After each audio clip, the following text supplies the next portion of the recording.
I'm absolutely privileged to be here. You are a fulfillment of my life's mission.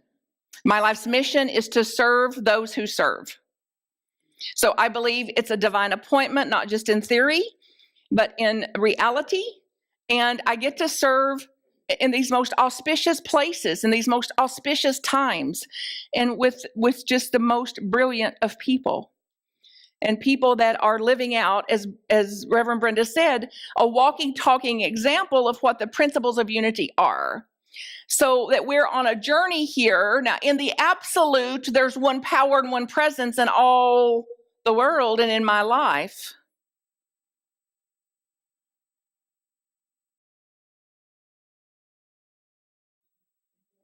God, the good. Really? What about these knuckleheads?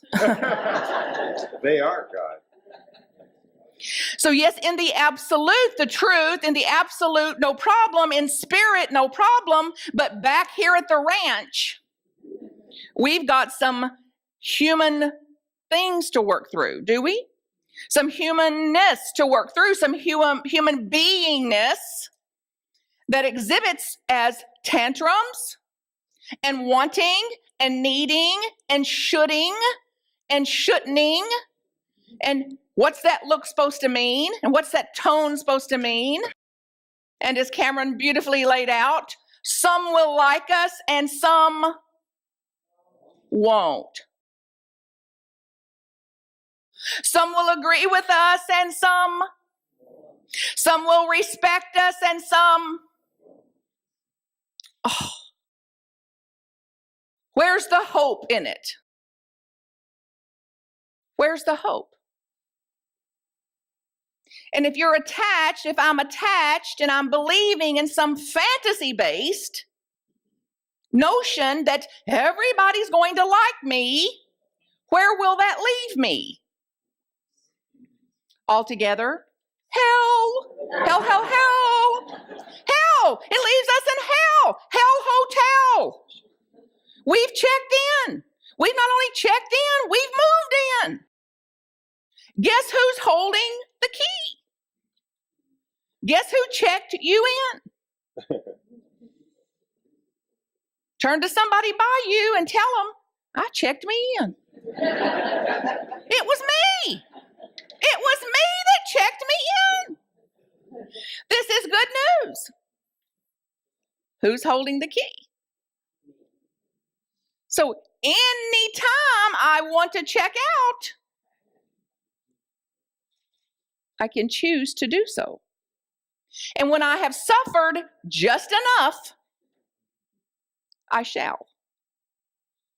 When the hell has lost its flavor, when the frustration, irritation, upset, righteousness, indignation, powerlessness, pitifulness has lost its flavor with me, I will recognize another option. Well, I have another option. I'm the last to know. I was the last to know. The prison I'm in is a prison of the mind, and the door's wide open. But there is another way of being. Now, we claim we don't like drama. That's a big old lie. Have you noticed? We love drama. It's like, if you didn't talk about drama, what would you talk about? It's like, I don't like drama. It's like, well, tell your face. Because it's still telling it. It's still not caught up to your affirmation. It's like, what if then we just took on one or two little practices? We don't have to eat an elephant. What if we just did one or two little things differently? Are you up to it? Yeah. You up to it? Get a sense of what it would be like to just land on a reality of I am not alone. that it's not just a theory.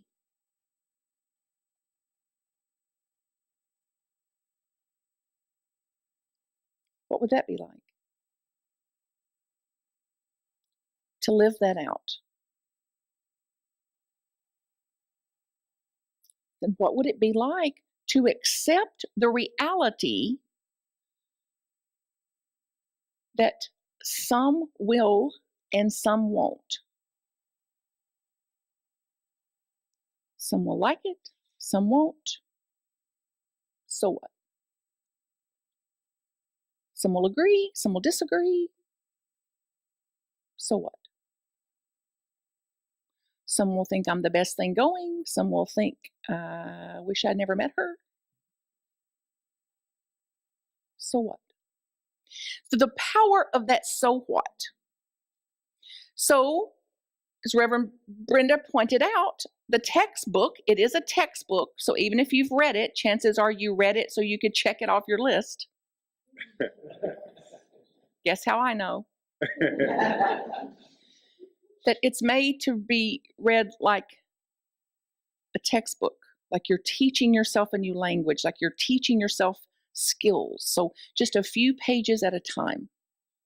And then apply what's in there. And as she perfectly pointed out, you don't have to love what is. Not only you don't have to love what is, you can't. Isn't that a relief? No sane mother would want a child to be sick. Right? No sane parent, no sane mother or father would want something to happen to a child. And do things happen to children? Do they get sick? Do they have accidents altogether? Yeah. So how can it be of any good, any help, any earthly good whatsoever to say that that shouldn't happen?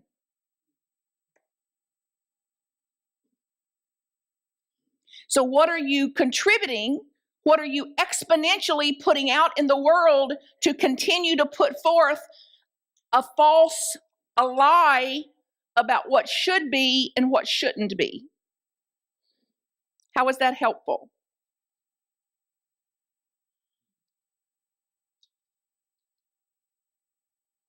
Now, if we don't circuit break this, if we don't come in here with a new way of being with this, we're going to hand down to the next 7 generations what's been handed down to us for the last 2,000 years. Since recorded history, we've been saying what should be and what shouldn't be.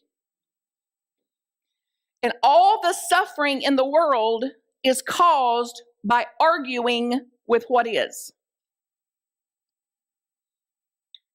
All the suffering in the world is caused by arguing with what is. Opposing what is. This is good news. So who's holding your key? Who's arguing with what is?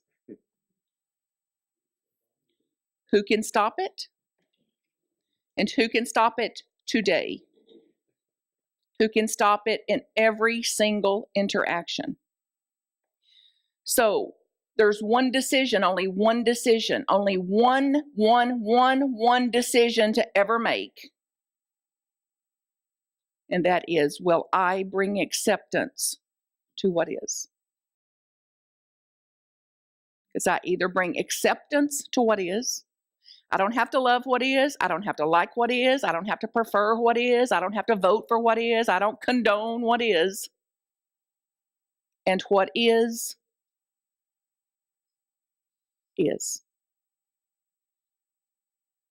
What is. So the power of the other song. Do you remember it? I don't know. I don't know what'll happen. And it's okay. I don't know what I'll say. And it's okay. And I don't know how I'll respond. And it's okay. And I don't know what I'll do. And it's okay. So I don't know is the only reality there is in the whole of the world. How will it turn out? How will it turn out? I don't know. Will they terminate my employment? Will they keep their marriage vows? Now, some of you haven't figured that one out yet. This is why people won't ask me to do their wedding vows anymore. Because they look really different. The vows I do look really different. Like, hey, do you understand they're going to push your buttons, irritate you, frustrate you, aggravate you on a daily basis? Okay, think on that. Okay. Do you understand? They will not do it your way. They will argue with you, won't agree with you. They'll leave crumbs on the counter. Think on that. Then if you can enter with a solid yes, it's like there's hope. There's hope. You've met reality. You've met a relationship on reality's terms instead of in a fantasy about a relationship. So let's have a little summary. I should know what to do. Fantasy or reality? All together like a choir. Fantasy, fantasy, fantasy. I should know what to do. Like false. People should like me. Fantasy. False. People should always invite me to their parties. I should be thinner. All together. Woo, yes, because when you were your thinnest you've ever been, you still felt fat. It's a phenomena. You felt fatter when you were thinner than you do now. In fact, like we can't understand these things. It's shocking, really. Shocking. So what would it be like to just get a firm landing, like a solid ground on reality? You don't have to like it or agree with it. Just what would it be like to just land there? This is what is. And then the power of a question of who am I going to be in relationship to this? How am I going to relate to that knucklehead? How am I going to respond to that hate? How am I going to respond to this diagnosis?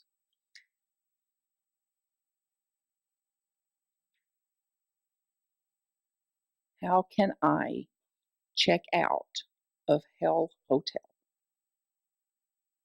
instead of pitch a tent here? Take up a residence. And even when it's alluring, can you catch the allure of it? Who would we be if we stopped complaining?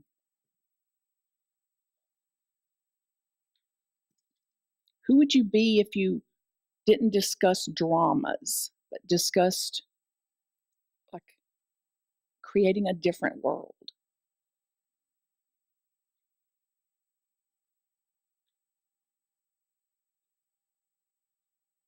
So if I shifted from complaining to contributing, where could I make a difference? Where could I create heaven on earth in this situation? Where could I embody and then demonstrate there's one power and one presence in all the universe, and it is within me to bring that forth? So how would it look to do that in this situation?